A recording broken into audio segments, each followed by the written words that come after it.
Telugu Desam party మహానాడులో ఆ party working president Nara Lokesh కీలకమైన కామెంట్ చేశారు. వచ్చే ఎన్నికల నాటికి మహిళా రిజర్వేషన్లు 33% అమల్లోకి వచ్చినా లేకున్నా తమ పార్టీ తరపున 33% సీట్లు కేటాయిస్తాం అని వెల్లడించేశారు.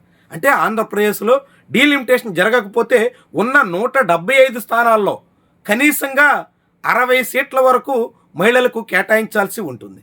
మరి 60 స్థానాలు మహిళలకు కేటాయించే వెసులుబాటు టీడీపీ నాయకత్వానికి దక్కేనా? ఉన్న 25 పార్లమెంట్ సీట్లలో కూటమిగా పోటీ చేసినప్పటికి కూడా మొన్నట్లాగే 17 స్థానాలకి బరిలో ఉంటే కనీసంగా 6 సీట్లు మహిళలకి ఇవ్వాల్సి ఉంటుంది. ఇదంతా తెలుగుదేశం పార్టీలో సాధ్యమేనా? 2024 ఎన్నికల్లో టీడీపీ తరపున బరిలో దిగినటువంటి మహిళల సంఖ్య 20 మంది కూడా లేరు. అదేవిధంగా ఎంపీలు కేవలం ఒకే ఒక్కరు నంద్యాల నుంచి ప్రాతినిధ్యం వహిస్తున్న బైరెడ్డి శబరి ఉన్నారు. మరి ఇలాంటి తరుణంలో వచ్చే ఎన్నికల నాటికి ఈ సంఖ్యకి దాదాపు 4-5 రెట్ల వరకు కూడా కేటాయించేదానికి మేము సిద్ధమే అన్నట్టుగా నారా లోకేష్ చేసినటువంటి ప్రకటన చాలా ఆసక్తికరంగా కనిపిస్తుంది. రాజకీయంగా ఇప్పటికే చాలామంది టీడీపీ నేతలు తమ కుటుంబంలో ఉన్నటువంటి మహిళల్ని ప్రోత్సహించే ప్రయత్నం చేస్తున్నారు. మహిళలు వచ్చే ఎన్నికల్లో బరిలో దిగేందుకు తగ్గట్టుగా రంగంలోకి వస్తున్నారు. ఇలాంటి తరుణంలో ముందస్తుగానే తెలుగుదేశం పార్టీ అధిష్టానం నుంచి వచ్చినటువంటి సూచన మేరకు ఆయా టీడీపీ నేతలు తమ వారసురాళ్ళని ముందుకు పెడుతున్నట్టుగా భావించాలా? కాకుంటే టీడీపీ ఇప్పుడు ప్రకటన చేసి ఎన్నికల నాటికి వీలు కావట్లేదు అని ఆనాడు విధానపరంగా భిన్నంగా స్పందిస్తుందని భావించాలా? చాలా కీలకమైనటువంటి విషయం. అయితే ఇప్పుడున్నటువంటి రాజకీయాల్లో మహిళల్ని ఏకంగా దాదాపుగా 60 స్థానాల వరకు ఎమ్మెల్యేలుగా బరిలో దింపాలంటే ఇప్పుడున్నటువంటి సిట్టింగ్లందరినీ చాలామందిని సాగనంపాల్సి ఉంటుంది. ఇప్పుడున్నటువంటి సిట్టింగ్ ఎమ్మెల్యేల మీద వ్యతిరేకత పెరుగుతున్న కారణంగానే వ్యూహాత్మకంగా లోకేష్ ఇలాంటి స్టేట్మెంట్ ఇచ్చారు అనేటువంటి అభిప్రాయం కూడా చాలా మందిలో ఉంది.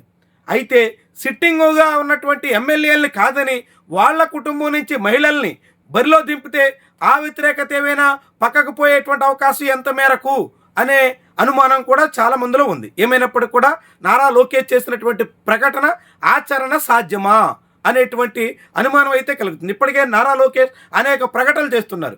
16 ఏళ్ళు 13 ఏళ్ల పిల్లలకి అసలు సోషల్ మీడియానే ఉండొద్దు అనేటువంటి వాదన ఆయన బలంగా వినిపించారు. చాలా పెద్ద స్థాయిలో ప్రకటనలు చేశారు. అసెంబ్లీ వేదికగా కూడా ఆయన గంభీరంగా వెల్లడించారు. కానీ తీరా ఆయన తనయుడు వరకు వచ్చేసరికి నారా దేవాన్స్కి 11 ఏళ్లకే సోషల్ మీడియా అకౌంట్లు తెరిచి యూట్యూబ్ ఛానల్ నడిపేయడానికి కూడా నారా లోకేష్ ప్రమోషన్లు చేశారు. అంటే ఆయనే 13 ఏళ్ల వరకు సోషల్ మీడియా వినియోగమే వద్దని అందరికీ చెప్పి తన బిడ్డ వరకు వచ్చేసరికి భిన్నంగా వ్యవహరించారు. ఇప్పుడు ఈ 33% ఉమెన్ కోటా విషయంలో కూడా అదే తీరున సాగుతారా? ఆయన మాటలకి చేతలకి పొంతం లేదన్నట్టుగా వ్యవహరిస్తారా? ఇప్పుడు ఇలాంటి ప్రకటనలు చేసి ఎన్నికల నాడు భిన్నంగా వ్యవహరిస్తారా? ఇలాంటి అనేక సందేహాలు అయితే జనాల్లో ఉన్నాయి. ఆయన తీరే అందుకు కారణంగా చెప్పాల్సి ఉంటుంది. ఏమైనా 33% మహిళా కోటా రిజర్వేషన్లో అమలు చేయాలి అనేటువంటి చట్టం రూపొంది ఆ చట్టం అమల్లోకి వస్తే భిన్నమైనటువంటి తీరున ప్రతి పార్టీ అనివార్యంగా ఇవ్వాల్సినటువంటి పరిస్థితి ఉంటుంది. కానీ అందుకు విరుద్ధంగా ఆ చట్టం అమల్లోకి రాకుండా పార్టీలే టికెట్లు కేటాయించేటువంటి పరిస్థితి వస్తే ఎక్కడెక్కడ ఎలాంటి సీట్లను కేటాయిస్తారు? ఇదంతా కూడా ముఖ్యమైనటువంటి అంశంగా చెప్పాల్సి ఉంటుంది. ఇది తెలుగుదేశం పార్టీ రాజకీయ ప్రస్థానాన్నే సమూలంగా మార్చేసే అంశంగా కూడా చూడాల్సి ఉంటుంది. ఏమైనా Nara Lokesh Telugu Desam party working president హోదాలో తొలి మహానాడులోనే ఇలాంటి సంచలన ప్రకటన అయితే చేశారు. అది ఎంత మేరకు అమలవుతుంది అనే ప్రశ్నలు అయితే కొనసాగుతూనే ఉంటాయి.